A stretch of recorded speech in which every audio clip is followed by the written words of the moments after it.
नमस्कार, आपण पाहतात कटू सत्य लाईव्ह न्यूज। चॅनलवर नवीन असाल तर चॅनलला सबस्क्राइब, शेअर, लाईक, कमेंट करून महाराष्ट्रभरातील नवनवीन बातम्यांसाठी बेल आयकॉन दाबायला विसरू नका। सप्त्यापासून आंदोलन केली जात नाही। एसटीचं आंदोलन एक अमेरिकेमध्ये सुद्धा त्या आंदोलनाची चर्चा झालेली आहे। हे काय आंदोलन आहे? ते कोणती दादागिरी आहे? वाटेल ते बोलायचं, गांडबुली म्हणायचं? अरे लाज वाटते का तुला जरंग्या? त्या आंदोलनामध्ये बहिणी आहेत, अविवाहित मुली आहेत, एवढे मोठे माझे लोक आहेत, तिथे आलेली जनता आहे, त्यांच्यासमोर असं घाणेरडं बोलतो? लाज वाटायला पाहिजे। जरंग्या हे चालणार नाही। हे जे आहे हे आंदोलन आहे, हे आंदोलन नाहीच आहे। हे प्रीपेड कार्यक्रम चाललेला आहे, पेड कार्यक्रम चाललेला आहे। शरद पवार पाठवलं होतं ना लेकीला, लेक आली होती ना का? सगळे तुमचे नेते पण तिथे आहेत ना, जागजागी सगळे पुरवठा करत। आज जे मुंबईला या जरंग्यामुळे जे भोगावं लागत आहे, या मुंबईचे बिझनेसमॅन असो किंवा कष्टकरी असो, या मुंबईतले जे नागरिक आहेत, यांना जे आज भोगावं लागत आहे, या जरंग्यामुळे भोगावं लागत आहे। याची काय दानत आहे? याला वाटलं का हे अंतराली आहे म्हणून? इथे जरंग्या तुझी काही चालणार नाही, लक्षात घे। हे संविधानाचं राज्य आहे, संविधानाच्या नुसारच मिळणार। हे असं आरक्षण मागतो किंवा देशी पाजून आणून इथे जर का प्रीपेड करून सगळं चालवतो म्हणलं तर जरंग्या हे चालणार नाही, लक्षात ठेवायचं। इथे दादागिरी जमणार नाही, दादागिरी इथे चालू शकत नाही। हे कायद्याचं राज्य आहे। काय बोलतोस तू? तुझ्या जिभेला हाड आहे का जरंग्या? कधी मुख्यमंत्र्यांची आई काढतोस? चित्रा वाघ सारख्या एका सन्माननीय एवढ्या मोठ्या नेत्याला तू खालच्या स्तरावर बोलतोस? लायकी आहे का तुझी? आता मला तर शरद पवारांच्या राजकारणाबद्दल काही बोलायचंच नाही। मला तर असं वाटतं की त्यातल्या करणीचं फळ आहे की काय? रसद पुरवचाल त्याच्यामुळे घडलं की काय? सन्माननीय ताई आहेत आमच्या, सुप्रिया ताई, मी त्यांचा रिस्पेक्टच करते, परंतु माझ्या एसटीतले 124 बांधव जे रोज मृत्युमुखी पडत होते 6 महिने, त्यावेळेस माझ्या ताईला जाग नाही आली। माझ्या एसटीतले कष्टकरी जे मृत्यू पडत होते त्यांना भेटण्यासाठी ताईचा पाय आझाद मैदानात नाही आला। परंतु आज या देशी पाजून आणलेल्या या जरंग्याला भेटण्यासाठी ताई तुमचे पाऊल कसे वळाले? भेटले ना तुम्हाला ते कर्माची फळं? फेकल्या ना तुमच्या अंगावर बाटला, उष्ट्या पाण्याच्या बाटला फेकून तुमचं तिथं स्वागत झालेलं आहे। ताई लक्षात घ्या, आता तरी मला वाटतं सुधरा आणि या ज्या जरंग्याला आहे त्याची लायकी दाखवून द्या। विनाकारण माझ्या गोरगरीब, माझ्या सर्वसामान्य, माझ्या लाडक्या मराठा भावांना दिशाभूल करू नका रे। माझे ते ओरिजिनल लाडके अभ्यासू माझे मराठा भाऊ इथे नाहीच दिसत आहेत मला। हे कुठली तरी गंगा वाहते इथे उलटी। काय तुम्ही या लोकांना? मी म्हणते सप्त्यापासून आंदोलन केली जात नाही। एसटीचं आंदोलन एक अमेरिकेमध्ये सुद्धा त्या आंदोलनाची चर्चा झालेली आहे। हे काय आंदोलन आहे? ते कोणती दादागिरी आहे? वाटेल ते बोलायचं, गांडबुली म्हणायचं? अरे लाज वाटते का तुला जरंग्या? त्या आंदोलनामध्ये बहिणी आहेत, अविवाहित मुली आहेत, एवढे मोठे माझे लोक आहेत, तिथे आलेली जनता आहे, त्यांच्यासमोर असं घाणेरडं बोलतो? लाज वाटायला पाहिजे। जरंग्या हे चालणार नाही। हे जे आहे हे आंदोलन आहे, हे आंदोलन नाहीच आहे। हे प्रीपेड कार्यक्रम चाललेला आहे, पेड कार्यक्रम चाललेला आहे। शरद पवार पाठवलं होतं ना लेकीला, लेक आली होती ना का? सगळे तुमचे नेते पण तिथे आहेत ना, जागजागी सगळे पुरवठा करत आहेत ना। मग काय झालं? कोणता रिस्पेक्ट मिळाला? म्हणजे सीमेपलीकडे जे आतापर्यंत आपण म्हणत होतो की क्रॉस बॉर्डर मध्येच हे केलं जात होतं, एकाने पुरवठा करायचा आणि त्याचे फळं एक दिवस भोगायला लागले होते अमेरिकेला सुद्धा। तेच हे झालेलं आहे। रसद जरी पुरवली असेल तरी आज लेकीचा कसा अपमान झाला हे लक्षात ठेवा। पिदाड्याचा कोणताही धर्म नसतो, पिदाड्याची कोणतीही जात नसते, या जरंग्या चपट्याची कोणतीही जात नाही, याची कोणतीही लायकी नाही।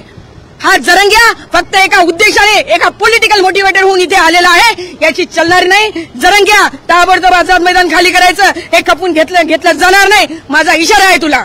सर आपण काय सांगतो?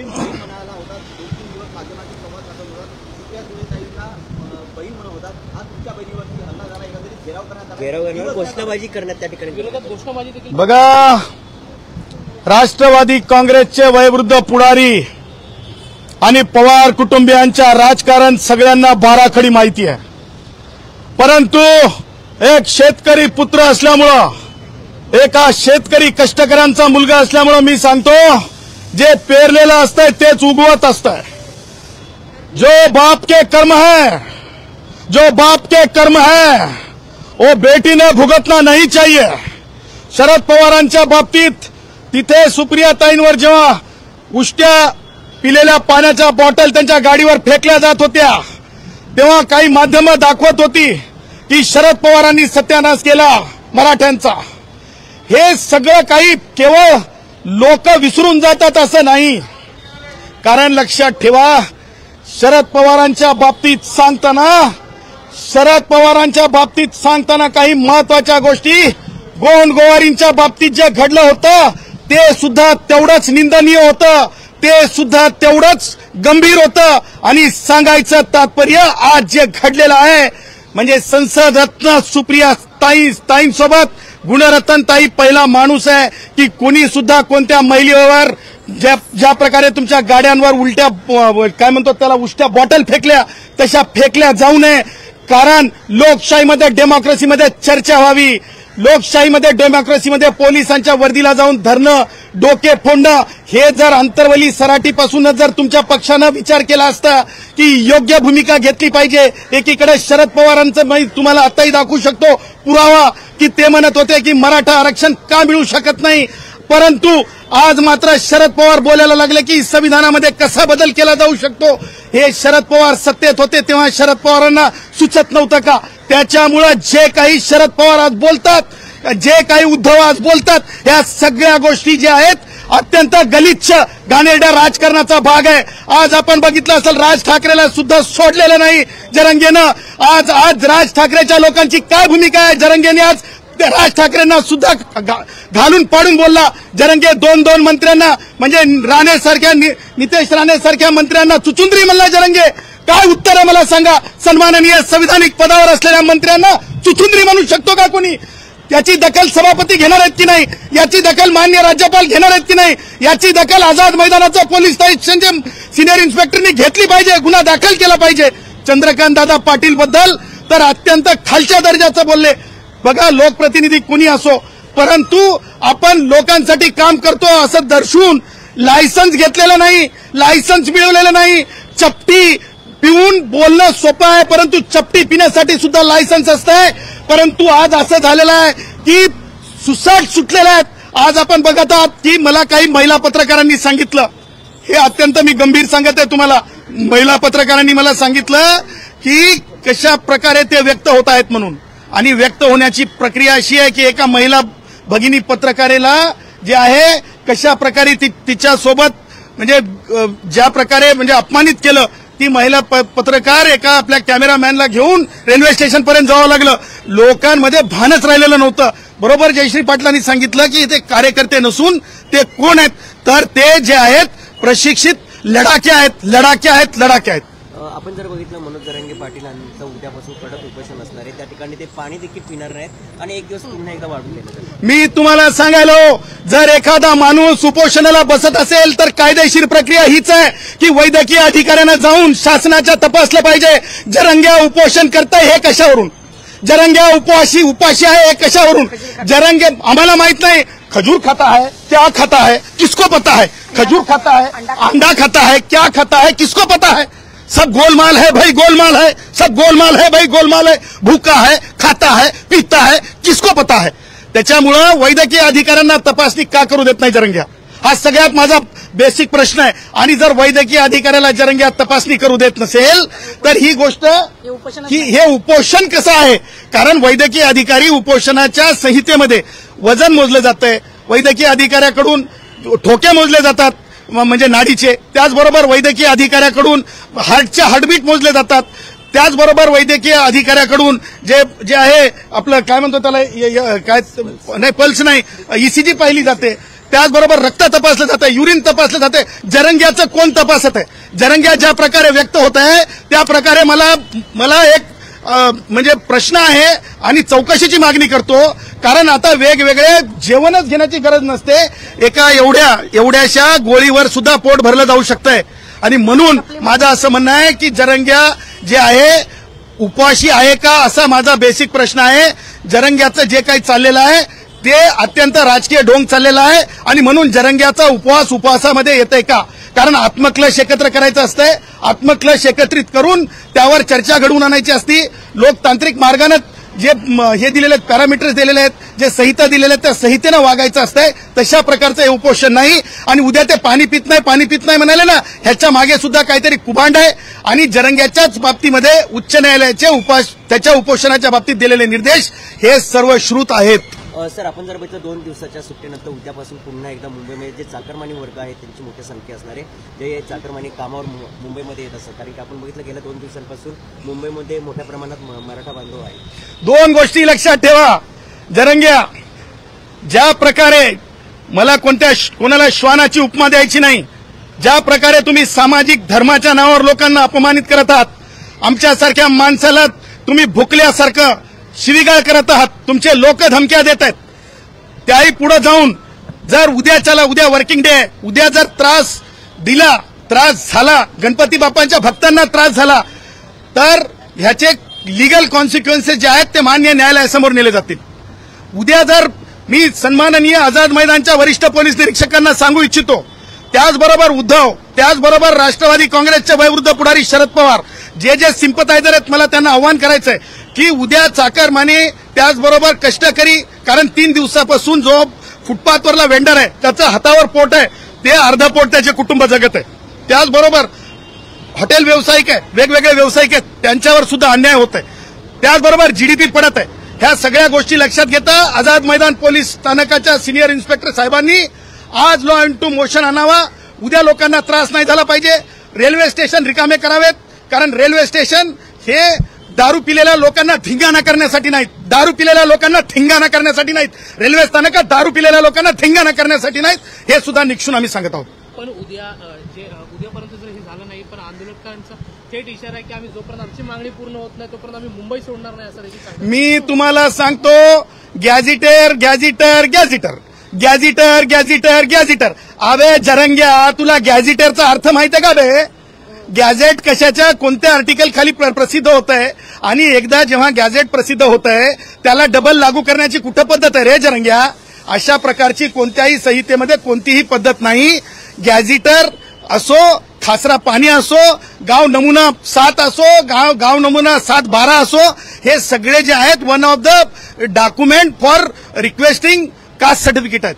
त्याच्यामुळे जरंग्याचं हे सगळं ढोंग आहे. आतापर्यंत मी बोललो नाही, पण आज कायदेशीरच सांगतो.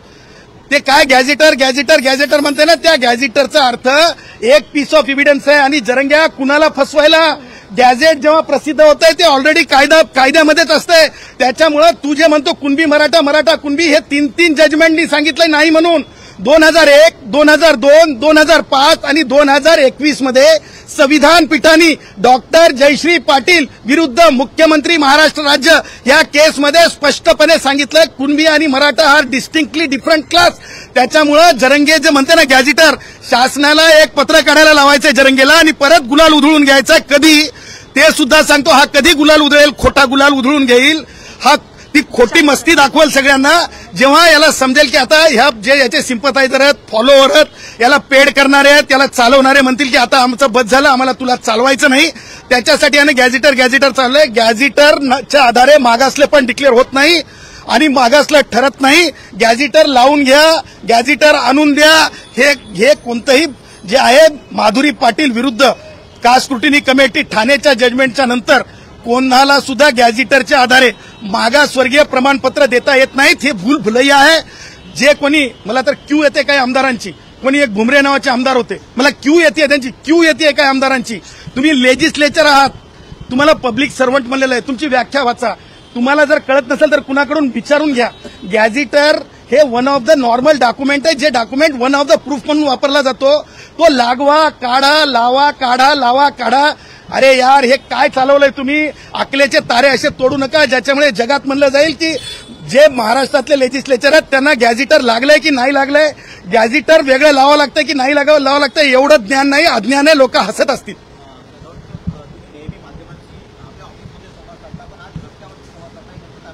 त्याचं कारण असं आहे, भाई जो भी बोलता है डंके की चोट पे बोलता है, जो भी बोलता है डंके की चोट पे बोलते हैं. बम्बई उसी को प्यार करती है जो डट के बम्बई वाले लोगों के लिए खड़े होता है. बघा, लक्षात ठेवा, आज गणपती बाप्पाचा उत्सव आहे. आज तुम्हाला सांगतो, रोडावलेली गर्दी आहे. म्हणजे लालबागच्या राजाला जगातून लोक येतात. लोकांनी तिकीट कॅन्सल केलेत फ्लाईटचे, लोक येत नाहीयेत. जगातून सांगत आहेत. ही जिम्मेदारी जर कुणाची दुसऱ्याची नसेल तर भारतीय संविधानामध्ये राईट टू रिलीजन आहे. राईट टू रिलीजनवर आज गदा आलेली आहे. आणि म्हणून आम्ही ठरवलं की जे कोणी भुकत आहेत ना, सदावर्ते घरात आहे, जयश्री पाटील घरात आहे, ए भाई लो, हम कौन से खानदान से तुम्हें पता नहीं, हम डाकू के खानदान से है, हमें कोई खौफ नहीं. हम जहां भी जाते हैं अपनी बनाते हैं और अपने हिसाब से कानूनी राज करते हैं. इसीलिए हमें कहते हैं एक गुणरत्न एक लाख गुणरत्न कहते हैं. हम पवार फैमिली वाले नहीं हैं जो तुमरे छोटे बॉटल ले जाए. हम वो फैमिली वाले हैं, भारत का संविधान दिमाग में भी रखते हैं और कानून के सामने अर्जी करने के लिए पेन में ताकत भी रखते हैं. हम वो लोग नहीं है जो गंदी गंदी गालियां देके माँ बहनों को, महिलाओं को प्रताड़ित करते हैं, अपमानित करते हैं, भाषा के नाम पे लोगों को तोड़ने की कोशिश करते हैं. हम वो है जो भारत के संविधान को सर्वश्रेष्ठ समझते हैं, प्रभु श्री राम के विचारों को सर्वश्रेष्ठ समझते हैं, पंडित नथुराम जी गोडसे जी के विचारों को सर्वश्रेष्ठ समझते हैं. उन लोगों में से हम हैं.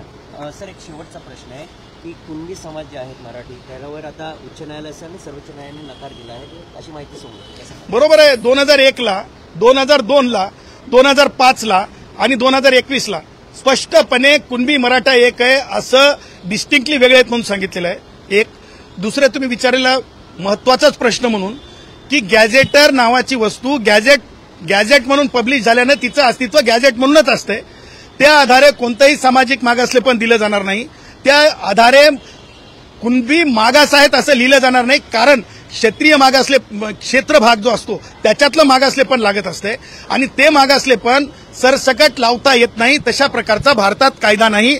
भारताचं संविधान तशा प्रकारची मान्यता देत नाही. त्याच्यामुळे गॅझेटर लागू करा, गॅझेटर लागू करा हे ढोंग आहे. गॅझेटर लागू करा, गॅझेटर लागू करा हे application, loss of application of mind आहे. गॅझेटर लागू करा, गॅझेटर लागू करा हे निर्बुद्धपणाची मागणी आहे. गॅझेटर लागू करा, गॅझेटर लागू करा ही पॉलिटिकली मोटिवेटेड लोकांना गुमराह करून, लोक एकत्र आणून, लोकांना देशीबाज करून, लोकांना देशी बॉईज करून, लोकांच्या घरावर व्यसनाधीनता आणून, लोकांच्या कुटुंबातले लेकरं मरेपर्यंत चुकीच्या ठिकाणी न्यायचे, बेकायदा ठिकाणी न्यायचे, रोडवर सोडून द्यायचे. स्वतः मात्र कूलर लावायचा, कूलरवर उपोषण दाखवायचं, माय बहिणी माई खात्यात घेऊन करायचं. हे गॅझेटरचा अर्थ नाही. गॅझेटरचा अर्थ एक one of the piece of document आहे. त्याच्या आधारे कुणीही मागास ठरणार नाही आणि त्या आधारे कुणालाही मागास प्रमाणपत्र देता येणार नाही. कुणबी म्हणून देता येणार नाही. पाहत रहा निर्भीड सत्य अर्थात सर्वसामान्यांचे व्यासपीठ, आपल्या सर्वांच्या हक्काचे चॅनल कटू सत्य लाईव्ह न्यूज. धन्यवाद.